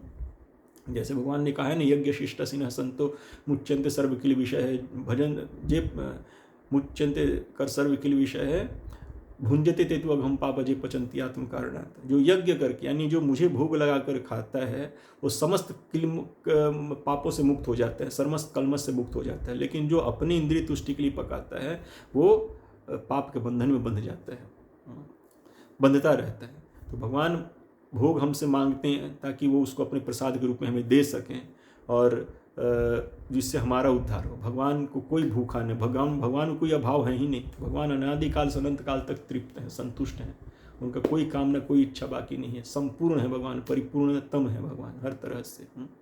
तो दूसरों को सुख देने के लिए भगवान लीलाएं करते हैं अपूर्ण हो जाते हैं दूसरों को सुख देने के लिए, ताकि वो उनसे कुछ सेवा ले सके, कोई उनकी सेवा कर सके। विभीषण से राय मांगते हैं, चाहे उद्धव जी से राय मांगते हैं, जो कि भगवान सर्वज्ञ हैं, लेकिन अपूर्णता दिखाते हैं उनके समक्ष, ताकि उनको सेवा का मौका मिले, उनको संतुष्टि हो थोड़ा सा। तो भगवान सर्वज्ञ होते हुए भी, संपूर्ण होते हुए भी, इस तरह से दूसरों को अपनी सेवा का मौका देने के लिए, अपने आप से जोड़ने के लिए भगवान इस तरह की लीला करते हैं। तो ये होगा भगवान के कर्मों को तत्व से जानना। तो भगवान को तत्व से जानना कि भगवान से ऊपर कोई नहीं है। भगवान मत्तः परतरम नान्यत् किंचिदस्ति धनंजय मयि सर्वमिदं प्रोक्तम सूत्रे मणिगणा इव।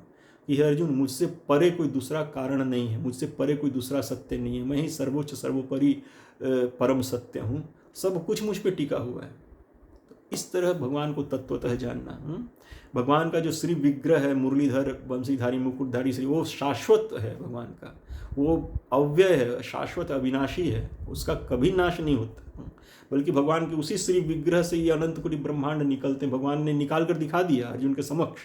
वो बड़ा छोटा का भेद भगवान में कुछ नहीं है। भगवान हमारी तरह कदकाठी के भी नराकृति पर ब्रह्म, हमारे कदकाठी के भी दिख कर भी वो भगवान अनंत असीम अशेष हैं। अर्जुन के समक्ष अपने शरीर के, अपने मम देह, अपने देह के एक अंश से विश्वरूप प्रकट करके दिखा दिया भगवान ने। अर्जुन देखते रह गए, अरे ये क्या हो गया, घबरा गए अर्जुन। तो भगवान तत्वतः, इस तरह से भगवान को तत्वतः जानने से भगवान की प्राप्ति, भगवान से प्रेम उत्पन्न हो जाएगा। जब भगवान को हम तत्वतः जानेंगे, भगवान के दिव्यादि दिव्य गुणों को, लीलाओं को जानेंगे, तो उनसे सहज प्रेम उत्पन्न होगा हमारे हृदय में। स्नेह, प्रेम, आसक्ति भगवान से उत्पन्न होगा ही होगा। तो और उसी प्रेम, स्नेह, आसक्ति की वजह से हम भगवत धाम चले। तब माया से हमारा कनेक्शन खत्म हो जाता है, माया को भोगने का इच्छा कुछ नहीं रहता हमारे मन में। तब भगवान ही चाहिए मुझे। तो इस तरह भगवान के प्रति कृष्णा कॉन्शस होकर, माया कॉन्शस नहीं, मैं और मेरा। हम लोग तो अधिकतर जीते हैं मैं और मेरा की भावना से ना। मैं, ये भौतिक देह मैं, और मेरे भौतिक देह के जो सगे संबंधी, मेरे पुत्र पुत्री, माता पिता, भाई बहन, पति पत्नी, तो ये सब मेरे हैं। तो इस देह और देह मैं और इस देह से संबंधित मेरे, इनके सुख सुविधा के लिए हम चिंतित रहते हैं और किसी के लिए नहीं। तो ये होगा मी एंड माइंड कॉन्शस, देह कॉन्शस, देहात्म बुद्धि। तो इस चेतना में हम जीकर हम सफल जीवन नहीं प्राप्त कर सकेंगे, अपने जीवन को सफल नहीं बना सकेंगे। तो हमको किस भावना में जीना है? कृष्ण भावना में। देहात्म बुद्धि से उठकर जितना कृष्ण को हम सुनेंगे, पढ़ेंगे, जपेंगे, उतना ज़्यादा कृष्णा कॉन्शस होंगे, कृष्ण भावना होंगे। और वो जीव का इस देह में रहते ही मुक्तावस्था है, वो इस देह में रहते ही मुक्तावस्था है। और कहने का मतलब जो इसके बाद जो क्या कहते हैं, जो मृत्यु के समय जो देह छूटेगा, उस समय भगवत धाम जाने एक फॉर्मेलिटी बस भर रह जाता है। जैसे मान लीजिए कोई दो युवक युवती एक दूसरे से प्रेम करते हैं, ऑलरेडी प्रेम करते हैं, एक दूसरे से बेहद प्रेम करते हैं, तो उनका विवाह एक मात्र क्या कहते हैं औपचारिकता रह जाता है। जैसे माता रुक्मणी श्री कृष्ण के ऐसे तो शाश्वत संगिनी है उनकी, लेकिन उनसे प्रेम करती थी वो, तो उनका विवाह जस्ट एक फॉर्मेलिटी भर था वो। लेकिन क्योंकि वो दोनों एक दूसरे से पहले से ही प्रेम करते हैं, तो वैसे ही इस देह में रहते हुए ही हम कृष्ण भावना भावित हो जाएं, तो जीव का मुक्तावस्था हो जाता है। और उसके बाद देहांतर, मतलब देहांतर तो नहीं, मतलब दूसरे भगवत धाम जाना, देह छूटने के बाद भगवत धाम जाना, वो बस एक फॉर्मेलिटी भर है। अदरवाइज इस देह में रहते ही कृष्ण भावना भावित जो व्यक्ति हैं वो मुक्त हैं। बंधन जो है भौतिक चेतना, देहात्म बुद्धि का जो बंधन है वो बंधन है, कर्म बंधन। वो सब जब जीव अपने लिए कुछ करता ही नहीं है, जब भगवान के संतुष्टि के लिए सब कुछ करता है, नाम जप करना, भोजन बनाना, कृष्ण कथा श्रवण, सब भगवान श्री कृष्ण की संतुष्टि के लिए है, तो उसमें बंधन, कुछ भी बंधन वाला नहीं है। लेकिन जब जीव अपने लिए कुछ करता है तो उसमें बंधन पड़ता है। तो जब हम कृष्ण के संतुष्टि के लिए करेंगे जैसा कृष्ण कहते हैं, और गुरु का आज्ञा, जो एक प्रामाणिक गुरु हैं, वैष्णव हैं, श्री कृष्ण के भक्त हैं, उनके आज्ञा और कृष्ण की आज्ञा में कोई भेद नहीं है, एक ही है। तो जब गुरु आज्ञा के तहत हम कृष्ण का साधना करते हैं, नाम जप करते हैं, हरे कृष्णा महामंत्र का, कृष्ण कथा श्रवण करते हैं, भगवान को भोग लगाकर खाते हैं, अपने घर परिवार को कृष्णा कॉन्शियस बनाने का प्रयास करते हैं, तो हमारा घर मंदिर हो जाता है। क्योंकि भगवान का विग्रह हमारे घर में रहता है, फोटो या विग्रह रहता है, तो उससे घर भी हमारा मंदिर हो गया, हमारा प्रसाद भी शुद्ध है, हमारी चेतना, हमारा पूरा अस्तित्व शुद्ध हो जाता है। उसमें कोई कलमश, कोई पाप कुछ रह नहीं जाता उसके अंदर। तो इस तरह भगवान को तत्वतः जानने से भगवत धाम जाएंगे। और भगवान ने कहा है कि अंत 8वें अध्याय में कहा है कि अंत काले च मामेव स्मरण मुक्त्वा कलेवरम यह प्रयाति समद्भाव याति नास्ति यत्र संशय। जो अंत काल में केवल मेरा स्मरण करते हुए, केवल मेरा, ध्यान दीजिए, केवल मेरा स्मरण करते हुए देह छोड़ता है, वो निश्चित रूप से मुझे प्राप्त करता है, इसमें कोई संदेह नहीं है। तो लेकिन फिर आगे भगवान और भी इसको ये करते हैं कि यम यम वापी स्मरण भावम त्यजति अंत्य कलेवरम तम तम एवैति कौन्ते सदा तद्भाव भावित। लेकिन अंत काल में अगर मेरा स्मरण न करके किसी और चीज़ का स्मरण करता है, तो जिन चीज़ों का स्मरण करता है जीव और उनको स्मरण करते हुए देह छोड़ता है, तो उन्हीं भावों को प्राप्त होता है। तो इसलिए भगवान कहते हैं कि तस्मात् सर्वेषु कालेषु मम अनुस्मर युद्धय च मय अर्पितो मनबुद्धिर माम एवैष्यासि असंशयः, कि इसलिए तस्मात् सर्वेषु कालेषु, हर काल में, हर स्थिति में मेरा स्मरण करो, मेरा स्मरण छोड़ो मत, क्योंकि अंतकाल कभी भी हो सकता है। तो हर काल में मेरा स्मरण करते हुए देह स्मरण करते रहो और मुझ में ही अपने मन बुद्धि को लगाए रहो, तुम मुझे प्राप्त करोगे निश्चित रूप से, इसमें कोई संदेह नहीं है। तो भगवान ने क्या कहा, मुझे तत्वतः जानने वाला मुझे प्राप्त करता है, उसका भव बंधन, जन्म बंधन, कर्म बंधन सब खत्म हो जाता है। मुझे तत्व से जानने वाला मुझे प्राप्त करता है। अंत काल में जिसका शरीर मेरे स्मरण में, केवल मेरे स्मरण में छूटता है, वो मुझे प्राप्त करता है, उसका सारा भव बंधन सब छूट जाता है। तो लेकिन भगवान का स्मरण का मतलब होता है कि भगवान के नाम, रूप, गुण, लीला इत्यादि में चेतना धंसा रहे हमारा, मतलब वही तत्वतः जानना, कोई भेद नहीं है, दोनों में एक ही बात है। तो जब इस तरह से भगवान के नाम, रूप, गुण, लीला, धाम, परिकर में हमारा चेतना धंसा रहेगा, तब हम अंत काल में भी कृष्णा कॉन्शस ही रहेंगे, उसमें कोई संदेह नहीं है। और भगवान ने 12 पुराण में जगह कहा है कि अगर अंत काल में मेरा भक्त कफ वात इत्यादि की वजह से मेरा स्मरण नहीं कर पाता, तो मैं उसका स्मरण करता हूँ। सोचिए, वो ऐसा भक्त जिसका स्मरण भगवान कर रहे हैं उसके अंत काल में। तो हमारे क्षमता में जहाँ तक है, अब हम तो नहीं कह सकते कि हम अंतकाल में भगवान का स्मरण होगा कि नहीं होगा, हम तो नहीं अपने बलबूते पे गारंटी नहीं दे सकते हैं। लेकिन जीवित स्थिति में जब तक हम जी रहे हैं, तब तक भगवान का स्मरण एकदम पुरजोर होना चाहिए। नाम जप करना और कथा श्रवण करना, भगवान के नाम, रूप, गुण, लीला का कीर्तन करना, ये सब इत्यादि पुरजोर रूप से होना चाहिए। तो जहाँ तक मेरे हाथ में है वहाँ तक हम करेंगे, और उसके आगे अब भगवान के हाथ में हो। क्योंकि जब अगर आप किसी कारणवश अंतकाल में अगर आप नहीं स्मरण कर पाते हैं भगवान को किसी भी कारण से, तो जिनका स्मरण आपने पूरे उम्र भर किया और आपका इरादा भगवान के प्रति बिल्कुल नेक है, तो भगवान छोड़ेंगे नहीं साथ आपका। तो हमको ये नहीं सोचना चाहिए कि अंतकाल में मेरा इसमें, भगवान से प्रार्थना जरूर करना चाहिए कि अंतकाल में आपका स्मरण जरूर हो। क्या एक भजन गाते हैं ना वो, कृपा करना ऐसा करके कि अंतकाल में आपका स्मरण हो, भक्त लोग गाते हैं।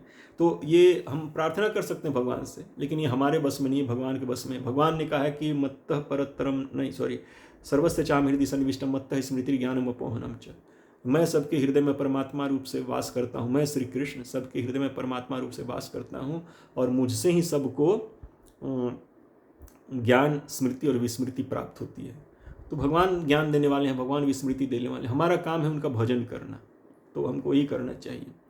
तो भगवान ने कहा अंत काले च मामेव स्मरण मुक्त्वा कलेवरम यह प्रयाति समद्भावम याति नास्ति तत्र संशयः। फिर भगवान ने कहा कि अंत काल में स्मरण रहे, तो इसलिए भगवान ने क्या इंस्ट्रक्शन दिया कि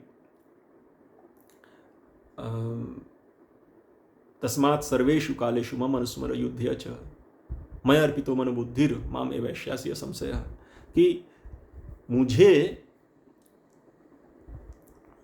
तुम अपना मन बुद्धि लगाओ, मुझे लगातार स्मरण करते रहो। भौतिक जो तुम्हारा घर गृहस्थी काम कार्य उसको करते रहो, लेकिन मेरे स्मरण के साथ, मेरा स्मरण छूटना नहीं चाहिए। मेरे स्मरण के साथ, मेरे नाम, रूप, गुण, लीला के स्मरण के साथ तुम्हारा बाकी जो काम है करते रहो, मुझ में अपना मन बुद्धि लगाए रहो, तो तुम निश्चित मुझे प्राप्त करोगे, इसमें कोई संदेह नहीं है। और फिर भगवान कहते हैं कि 9वें अध्याय के 34 नंबर श्लोक में भगवान कह रहे हैं कि मन मना भव मद भक्तो मद्याजी माम नमस्कुरु माम एवैष्यासि उक्त्वा एवं आत्मानं मत परायण, कि मन से मेरा भक्त बनो, मन से मेरा चिंतन करो, मेरे किसी शुद्ध भक्त का शरण लेकर मेरा भजन भक्ति करो, मेरी ही पूजा अर्चना करो, मुझे ही प्रणाम करो। इस तरह मुझसे युक्त होकर, मेरे परायण होकर तुम मुझे निश्चित प्राप्त करोगे।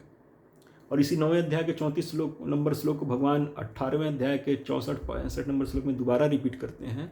सर्वगुह्यतमं भूयः श्रीणु में परमं वचः, कि मेरा परम वचन, सबसे गुह्य, सबसे कॉन्फिडेंशियल मेरा परम वचन, परम इंस्ट्रक्शन सुनो। वो क्या है?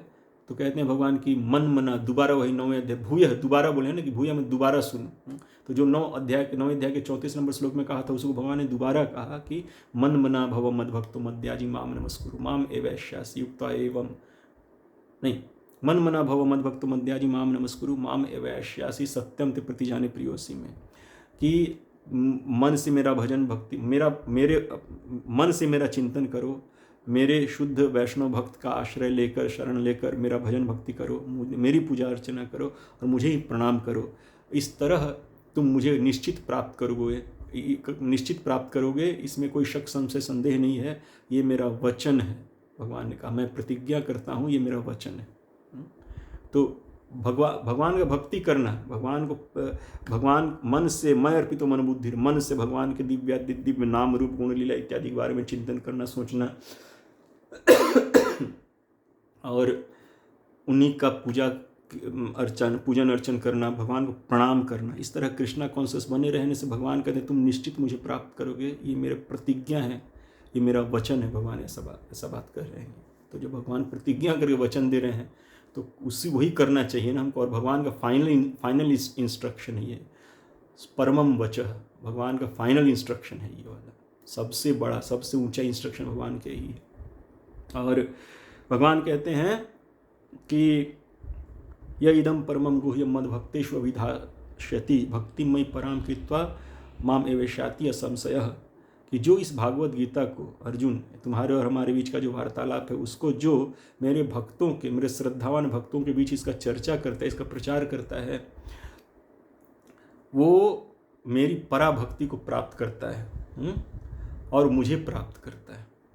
तो जो प्रीचिंग करते हैं भगवान की सेवा के लिए, औरों की सेवा के भाव से, अपने प्रचार के लिए नहीं, भगवान की सेवा के भाव से, भक्ति भावना से जुड़कर, भक्ति भावना में रहकर और दूसरों को भगवान के बारे में बताने के लिए जो प्रचार करते हैं भगवत गीता इत्यादि ग्रंथों का, कृष्ण के ग्रंथों का, भगवत गीता, भागवतम आदि ग्रंथों का, भगवान कह रहे हैं कि उन्हें मेरी पराभक्ति प्राप्त होती ही होती है और वो मुझे प्राप्त होते ही होते हैं।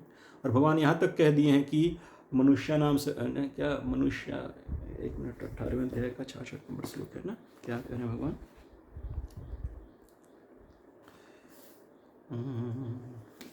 कह रहे हैं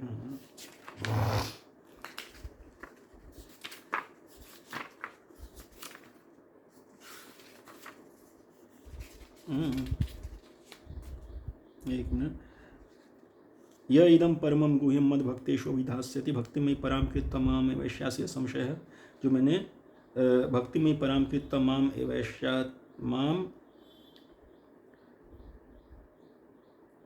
एवैष्याति असंशय है, जो अभी हमने कहा कि जो मेरे इस भागवत गीता का प्रचार मेरे श्रद्धावान भक्तों के बीच करता है, वो मेरी पराभक्ति को प्राप्त करता है और मुझे भी प्राप्त करता है। जो व्यक्ति भक्तों को यह परम रहस्य बताता है वह शुद्ध भक्ति को प्राप्त करेगा और अंत में वह मेरे पास वापस आएगा।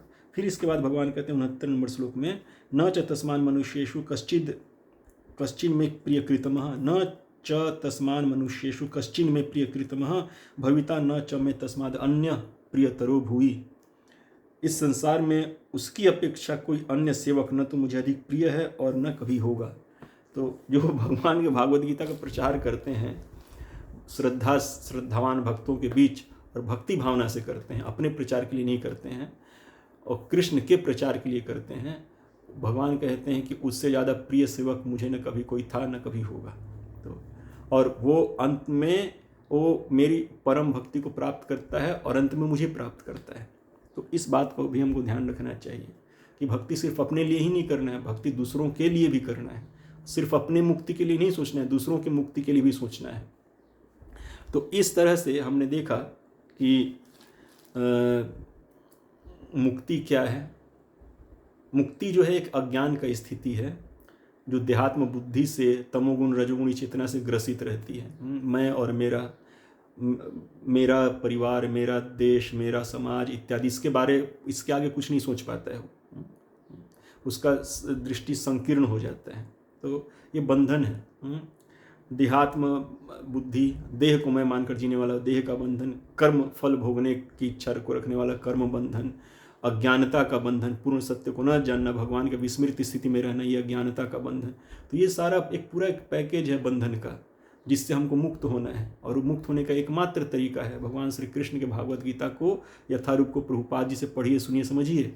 तो पूर्ण ज्ञान जब होगा, ज्ञान का अंधकार जब खत्म होगा, भगवान ने कहा है कि तेषाम सतत युक्ता नाम भजताम प्रीतिपूर्वकम ददामि बुद्धि योगम तम येन मामुपयान्ति ते तेषाम वानुकम पार्थमहम ज्ञान जमतमः नाशाम्य आत्मभाव इस्तो ज्ञान दीपेन भास्वता। ये जो सतत रूप से प्रीतिपूर्वक मेरा भजन भक्ति करते हैं, मैं उन्हें बुद्धि योग देता हूँ। मैं क्योंकि मैं ही हृदय में बैठा हूँ ना, तो मैं उन्हें बुद्धि योग देता हूँ ताकि वो मुझे प्राप्त कर लें। माम उपयांति ते, मुझे प्राप्त कर लें। और मैं उनके हृदय में बैठा सारे अज्ञान को नष्ट कर देता हूँ ज्ञान दीप जलाकर। तो भगवान इन जो ये अज्ञानता का बंधन है, जो देह का बंधन है, तमोगुण रजोगुण इत्यादि का बंधन है, कर्म बंधन है, जो भी सारा एक देह से दूसरे देह तक जाने का, एक लोक से दूसरे लोक में भ्रमण करने का, शरीर न होते हुए भी शरीर के बंधन में फंसे रहना, तो ये सारा बंधन खुल जाता है। कैसे? सिर्फ और सिर्फ भगवान के भजन से, श्री कृष्ण के भजन से, जैसा कि भागवत गीता में बताया गया है। एक गुरु महाराज जी का प्रसंग है कि वो एक बार जो भाई जी हनुमान प्रसाद पोद्दार जी का जो ग्रंथ है कल्याण पत्रिका लिखते थे, तो एक बार कल्याण पत्रिका में बाल्यावस्था में उन्होंने पढ़ा था और उससे बहुत प्रेरित हुए। जब भगवान को वसुदेव जी अपनी गोद में लेकर जा रहे थे तो उनके पाँव की बेड़ियाँ, हाथों की बेड़ियाँ, दरवाजे सब खुलते जा रहे थे अपने आप।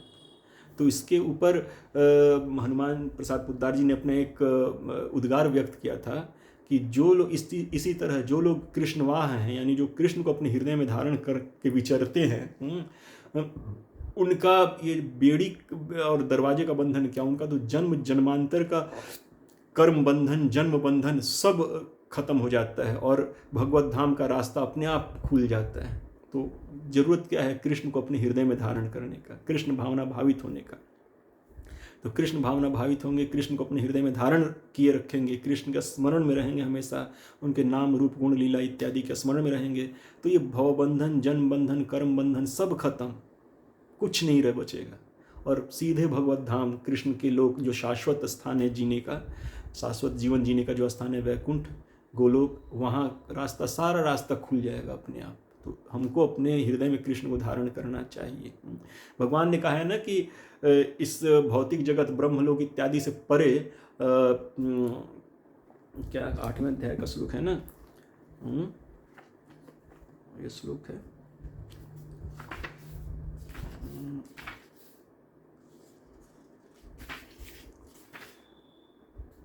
परस्तस्मात् तु भावो अव्यक्त अव्यक्तात् सनातनः यह स सर्वेषु भूतेषु नश्यत्सु न विनश्यति। इसके अतिरिक्त, मतलब ये भौतिक जगत के अतिरिक्त, इसके अतिरिक्त एक अन्य अव्यक्त प्रकृति है जो शाश्वत है और इस व्यक्त तथा अव्यक्त पदार्थ से परे है। यह परा, श्रेष्ठ और कभी नाश न होने वाली है। जब इस संसार का सब कुछ लय हो जाता है तब भी उसका नाश नहीं होता। अव्यक्त अक्षर इति उक्तस्तमाहुः परमां गतिम यम प्राप्य न निवर्तन्ते तद्धाम परमं मम। जिसे वेदांती अप्रकट तथा विनाशी बताते हैं, जो परम गंतव्य है, जिसे प्राप्त कर लेने पर कोई वापस नहीं आता, वही मेरा परम धाम है। तो इस भौतिक जगत, ये भौतिक जगत भी भगवान का ही है, इसको भी सृष्टि करने वाले, इसका चलाने वाले, पालन करने भगवान ही हैं। लेकिन जो भगवान का अपना धाम है इस भौतिक जगत से परे, उसको बोल रहे हैं कि इस भौतिक जगत का सृष्टि पालन विनाश बार बार होता रहता है, लेकिन जो मेरा धाम है, तद्धाम परमम मम, उस धाम वो हमेशा रहता है, उसका कभी विनाश नहीं होता। इस भौतिक जगत में विनाश होता है लेकिन वो एज इट इज हमेशा रहता है, शाश्वत धाम है और वहाँ जाने वाले कभी यहाँ लौट कर नहीं आते। अब मैं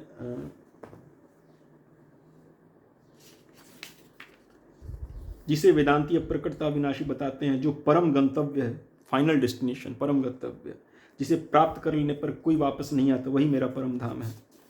और फिर भगवान क्या कहते हैं इधर,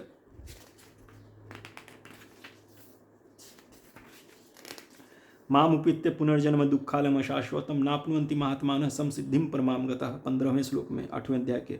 मुझे प्राप्त करके महापुरुष जो भक्ति योगी हैं कभी भी दुखों से पूर्ण इस अनित्य जगत में नहीं लौटते, क्योंकि उन्हें परम सिद्धि प्राप्त हो चुकी होती है। मतलब भगवान का धाम, परम धाम, वैकुंठ प्राप्त हो जाता है, गोलोक प्राप्त हो जाता है उनको, तो इस भौतिक जगत में लौट कर नहीं आते। तो हमको ध्यान रखना चाहिए इस तरह से। यही विमुक्ति है। विमुक्ति मतलब विशेष मुक्ति। विमुक्ति का मतलब भगवान का पार्षदत्व प्राप्त हो जाना।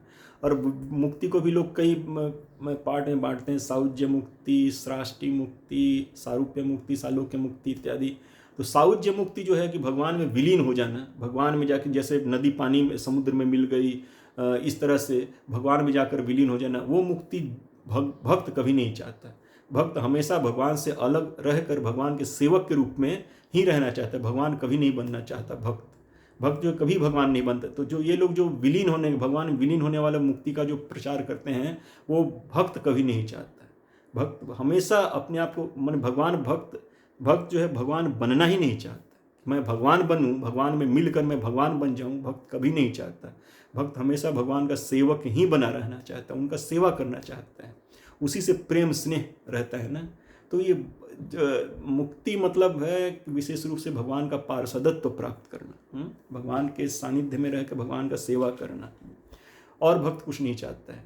तो शाश्वत रूप से, सनातन रूप से भगवान के साथ रहकर भगवान का सेवा करना चाहता है भक्त, और वही भगवान के धाम में जाकर वो भगवान का शाश्वत सेवा करते हैं। यहाँ भी सेवा करता है, वहाँ भी जाकर सेवा करता है।